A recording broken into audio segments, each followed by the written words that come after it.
Joining me now is retired Marine intelligence officer and the host of the Strat podcast, Hal Kempfer. Great to see you, Hal. Great to see you, Anna. So earlier this week, the ceasefire deal, it seemed to be on its last legs, didn't it?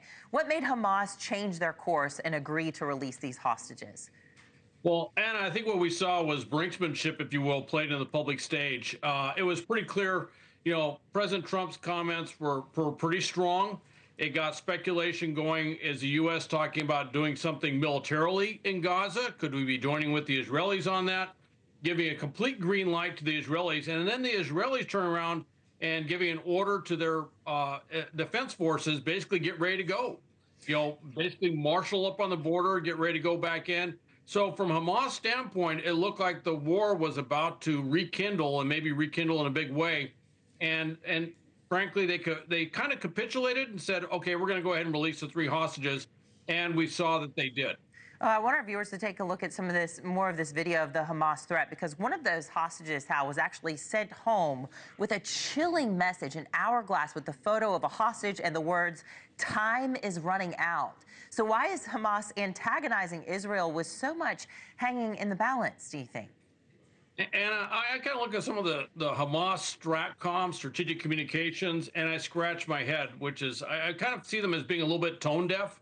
If they're trying to antagonize, they're not going to intimidate the Israelis. They're trying to play to the protesters. They're trying to play to the families, those on the streets in Tel Aviv and Jerusalem, who are saying do anything to get the hostages back. That's who they're really playing for.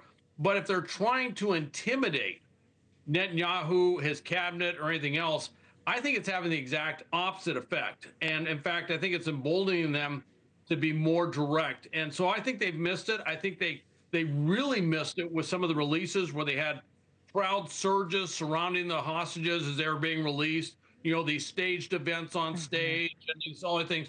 I think all they're doing is really antagonizing. By the way, the Israelis responded. Interestingly, some would say it was bad form, but they had Palestinians released wearing shirts that had the Star of David on it. In Arabic, it was written, never forget, never forgive. And of course, that was rather seen as very offensive to the Palestinians. They took their shirts off and burned them the moment they were released.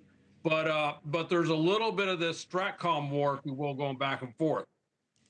Well, to contrast that video that we saw from President Trump on Monday night, saying, saying, look, this is the deadline, and now the deadline is passed, and all the hostages aren't home. What does this look like now? I mean, Trump is a tough talker. We saw a video earlier in the show as well from one of the hostages that was recently released, Keith Siegel, saying, "I'm so happy that President Trump is in office. He is the one who helped to bring me home."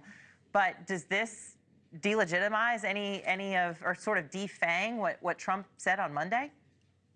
I don't know if it defangs it exactly. What's happening behind the scenes is Steve Witkoff, our envoy over there, is reportedly trying to work a deal very hard to have Hamas release all the remaining live hostages. And that seems to be the focus, is live hostages. There's a belief that some of those that were listed may not still be alive. And that's been a problem all along, is getting an accurate list. It's a horrible thing to think of, but it is the reality of the ground, or the reality of the situation. He's trying to get them released early. Although there is a majority opinion in Israel that they want to see a phase 2 happen, I think they're holding that over the heads heavily with Hamas, saying, look, we need to speed it up and move along.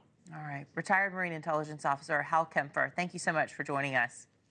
All right. Thank you, Anna. Yeah, and our love goes to those families and those